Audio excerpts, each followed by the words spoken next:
So not only does this presentation give us the mechanism of chaos, but it also gives us an insight into a possible therapy, if you will.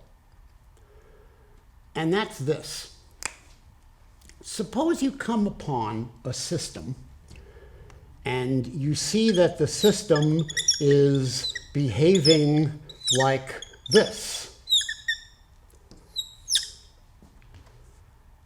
Now, I say to you, I don't like this. I don't like this variability in behavior. It's bad. I can't plan, or for some other reason.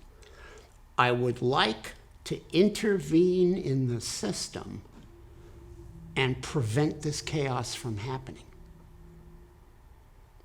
Now, if you're just looking at this time series, you don't have a clue as to how to do that.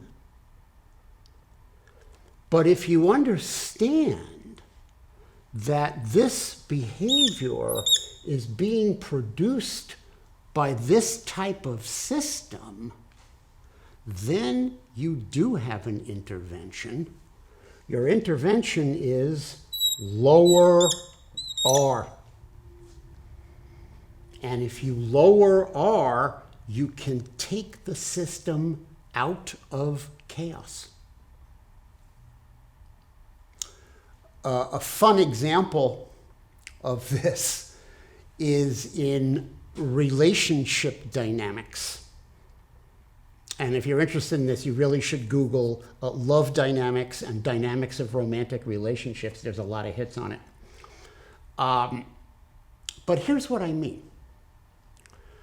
Suppose you're in a relationship and the y-axis is the other person's move as a function of your last move. And so the romantic dynamics plays out of you make a move, the other makes a move depending upon your move. Then you make another move depending upon the other's last move, and the other makes another move depending upon your last move. This generates an iterated discrete time dynamical system, move 1, move 2, move 3. Now, those moves could converge to a stable equilibrium, a stable relationship. But what would it mean to say that Romeo and Juliet here are in this kind of relationship? The interpretation of this would be, well, depending upon which one. We can say Juliet is a function of Romeo. We can say Romeo is a function of Juliet. So taking the latter, here's Romeo's next move as a function of Juliet's previous move. And what this is saying is, if Juliet made a small move, but a small but positive move towards Romeo, remember the 1-1 line, Romeo will make a bigger move towards Juliet than Juliet's original move towards him.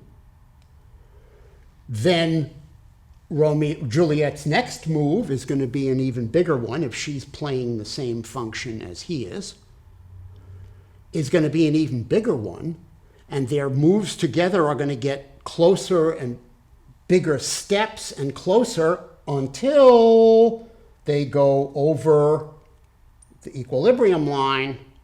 When they go over the equilibrium line, Romeo's reaction to a big move by Juliet is a small move.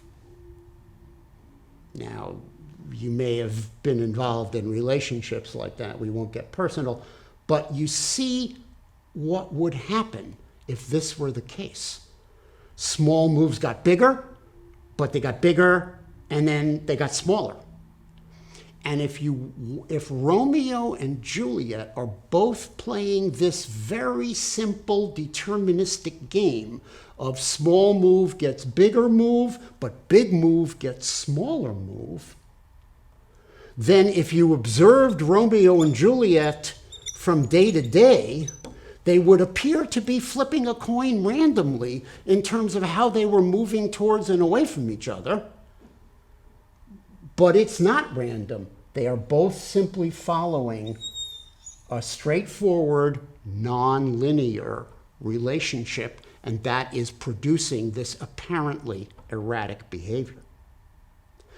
Now you come in as the doctor, as the relationship doctor, and you say, aha, kids, I see your problem.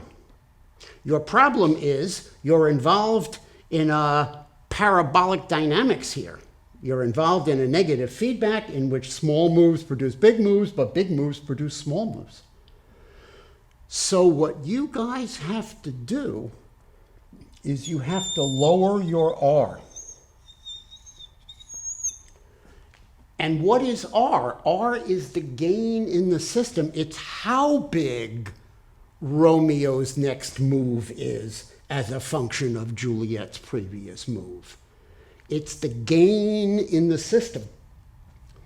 And if you lower R, you're lowering the gain in the system. You are, so to speak, mellowing out the reactions of the couple, of each of the members of the couple. And by mellowing out that dynamics and lowering R, our happy couple can converge to an equilibrium.